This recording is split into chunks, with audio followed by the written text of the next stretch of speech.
and welcome to Daily Debrief brought to you by People's Dispatch. I'm Pragya. Was COP27 a cop-out as the mission targets remain static? There will be a new fund for climate loss and damage for poor countries, but wealthy nations are reluctant to pay to save the planet. We discuss the implications in today's episode. Next, Turkey launched cross-border strikes against Syria and Iraq over the weekend, and the election in Malaysia ends in an upset for the ruling party and a hung verdict. 200 countries gathered at Sharm el-Sheikh to thrash out ways to slow down the heating up of the planet. After much wrangling, one outcome that did come out was a commitment on a loss and damage fund. However, the final details of how big this fund will be may only be known next year. The meeting did not end with any clarity on how the target of sticking to 1.5 degrees will be met. Prashant from People's Dispatch will share the details and what to look out for in the coming months. So, Prashant, what have countries really decided at COP27? Right, Pragya. So COP27 was a very mixed conference in terms of outcomes. There was, of course, the loss and damage fund, which is historic. We'll come to that, of course, because it's been a demand of developing countries for decades now, close to 30 years, and it's finally achieved, which after a lot of opposition from the developed countries.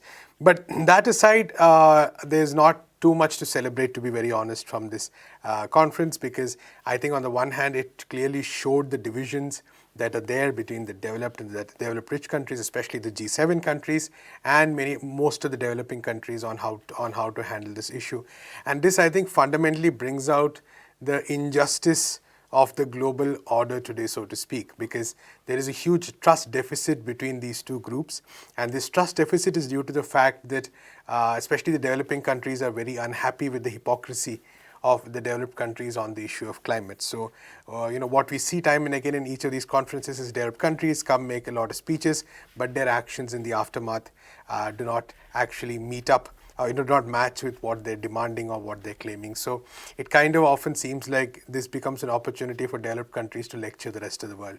So if you look at some of the outcomes, I mean, one or two positive things, of course, is the fact that there's been some talk about, in addition to this loss and damage fund, there's been talk about, say, reforming financial institutions, which is a big issue because debt is a big problem that developing countries are facing, and that's actually affecting their ability to combat climate change. Similarly, the target of 1.5 degrees, has been, it's still technically there. Now, to explain what that is, it means that countries are committing to ensure that the temperature rise by the end of the century will just be 1.5 degrees above pre-industrial levels. Right. So that's the commitment. Now, increasingly, a number of voices are very doubtful whether this will be met from the scientific community because of the fact that countries are nowhere, because it demands that emissions decrease, emissions of carbon gases, especially carbon dioxide, decrease by 50% by 2030. And it's very unlikely that it's happening as of now. So this 1.5 degree target looks increasingly unfeasible. But the fact that countries are going to try for it marks a positive in some senses. So there's that. There have been so that's, I mean, these are the two things I can think of. Quite a few negatives. One being the fact that this has given more space. I mean, it looks more likely that private players are going to be a huge factor in the future of combating climate change. A deal was signed, for instance, finalized rather, with South Africa, which talks about how South Africa will shift. And Right. This process involves primarily, giving private players a huge role in this in this process. Similarly, there's a lot of efforts to actually tap natural gas in Africa, which the West wants to use as a transition fuel, while moving to renewables. Now, natural gas has its own problems as well. But so, they want to sort of use Africa's, say, natural gas resources for themselves, which really leaves the question as to what Africa will do. So altogether, a very mixed bag, I would say. A lot of celebration for the loss and damage fund, but in terms of other concrete targets, not really much to celebrate, I would think. Okay, Prashant, now back to this fund. Some say it's historic, but there seem to be problems. What are the problems and issues with it? So let's first look at what this loss and damage fund is. The idea of the loss and damage fund is that this is meant to address climate-related disasters that are happening now, which, extreme weather events, flooding, droughts, etc., etc. So what the developing countries have been arguing for decades is that, when such incidents happen, which is due to, which are connected to climate change, which you can, there's a vast set of events. And they need immediate money to sort of redress this issue. For instance, Pakistan experienced monstrous flooding. And it was a struggle to get funds. So their point is that there has to be some kind of a fund in which developed countries, which have a huge responsibility as they have been the biggest emitters of greenhouse gases over the years, which means they contributed to this climate change problem, they should bear a responsibility. So this has been resisted by the developed countries, the US, the EU, the United Kingdom, etc., who have been consistently saying that, let's not have an exclusive fund for this, let's get the World Bank to give some, let's collect some funds, let's basically, sometimes private players might play a part, etc., which is basically that, when your house is on fire, it's something like, okay, let's not have a fire service or anything. When your house is on fire, let's see where we can get some water from. That's pretty much the strategy. So when a flood is taking place, after 1 month, if the money comes, by that time the damage is already done. So this has been a key argument for the developing countries, and the developed countries have resisted. And even when the EU, for instance, agreed, they try to divide the developing countries by saying that, okay, all the developing countries should not benefit. Some of them should also contribute for this fund, etc., etc. And this made the developing countries very angry. So the fund has been established. In principle, yes. It's only next year we will know that, who's going to pay, how much will they pay. All that is still very much up in the air. It's very clear that the developed countries do not want to be bound down to solid commitments on this issue, because they are afraid that if they're bound down to commitments now, they might be bound down to commitments in the future as well. Absolutely. So they want to avoid any kind of, ironclad commitments to this. So they're trying to oppose it in as many ways as possible. So we know that in 2009, there was a decision that the developed countries would contribute $100 billion a year from by 2020, right? From 2020 onwards, and that hasn't happened. In fact, the amount is far less if you look at some studies. So it's a big question as to whether this loss and damage fund will actually be realized, how many years will it take for it to actually start getting implemented, etc., etc.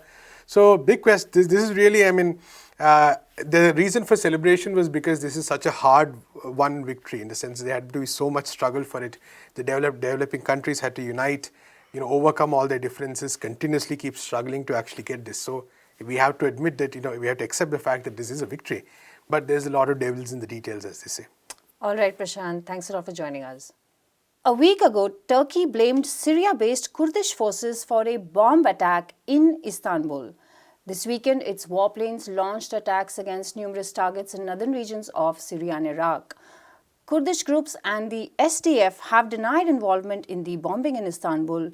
Its spokesperson has now said the strikes hit grain silos, a power station and a hospital. The SDF has also said it would retaliate. There are also reports of dozens killed in Turkey strikes. Abdul from People's Dispatch has been following these developments in the region. Abdul, Turkey had been saying that there would be such an attack. Why is that? Well, when you were talking about it, you mentioned the reason. Turkey claims that the attack on Istanbul on November 13 were carried out by the PKK elements. Though there are no proofs yet, they produced a person who was arrested confessing on air that she was trained by PKK. So, and Turkey has long been claiming that PKK has bases in northern Syria, northeastern Syria and northern Iraq. And it has been carrying out such attacks for last many years. Right. So, this current attack is part of that similar exercise. There is already an operation going on in northern Iraq since April for the similar reasons against PKK.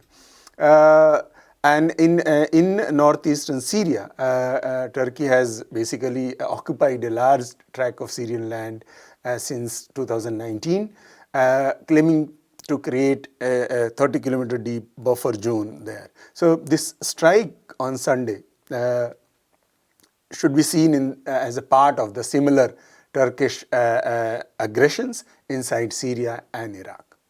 Right, Abdul. Abdul, what are the larger implications of what is going on for the region?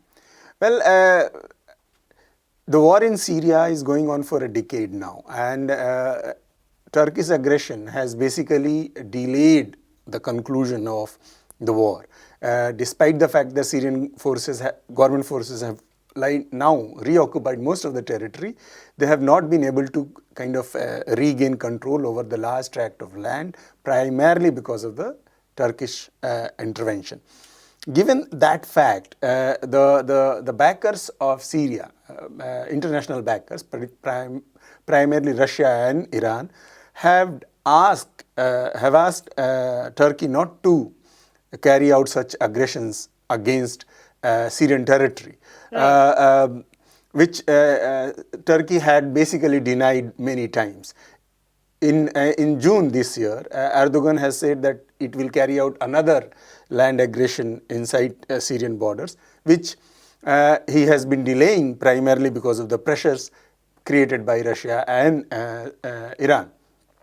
So, given the fact that there is an international presence in the region, given the fact that SDF, one of the elements which is attached to YPG, which is the military wing of the PKK, is basically supported by the US. So there are involvement of various international forces in the region, and Turkish attack in Iraq and in Syria is basically always has a potential of escalating as a large scale war in the region. Thankfully, it has not happened so far, primarily because of the international pressures, primarily because of the diplomatic engagements carried out by Iran and other players in the region. And still, we should remember that the elections, a national election is coming in Turkey. And Erdogan would like to use the issue to basically create a domestic support base, given the fact that he is not in a good shape in the elections. So, if it is only limited to the Turkish elections, right, there may not be much more, there may not be escalations which could lead to regional conflict. But if it is beyond that, then we do not know. Right, Abdul. Thanks a lot for joining us with that update. It was expected to be a close race, and the election in Malaysia has failed to deliver a clear winner. But the ruling Barisan Nasional and Prime Minister Ismail Sabri Yaakoob's united Malays National Party could get just 30 seats out of 222 in the parliament. The race is between Anwar Ibrahim's Pakatan Harapan and Perikatan Nasional, who have been given time to forge alliances. The country has been in political turmoil since the pandemic, and though many heavyweights contested this poll, voters did not favour them all. Anish, who tracks the region, has updates for us. So, Anish, welcome to Daily Debrief. Anish, so widely said to be like a close race. Can you tell us what were the different factors that were weighing on people while they went to vote? Well, definitely a whole host of things mattered, but stability was something that many expected to happen because obviously whoever won, even in the past, when we look at the past few years when unexpected results have come out, there has always been a clear majority, and this is the first time that a hung parliament has happened in Malaysia, and so that is definitely something that went against expectations for a whole host of people, and not just any kind of particular voters either. We also saw there was a certain expectation that the progressives might edge out. And when we say progressives, it's a loose term, obviously. The center-left alliance led by Pakatan Harapan was expected to edge out other, more conservative or right-wing coalitions.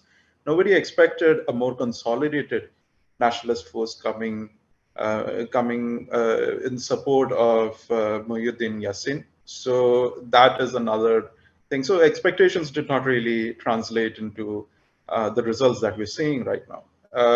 One of the biggest challenges right now will be to see if the center-left alliance will have what it takes to actually form the government, which is also quite a big challenge considering the fact that the other two major alliances in the parliament right now are quite conservative, have pretty much the same or very similar vote bases, and they are also more ideologically aligned.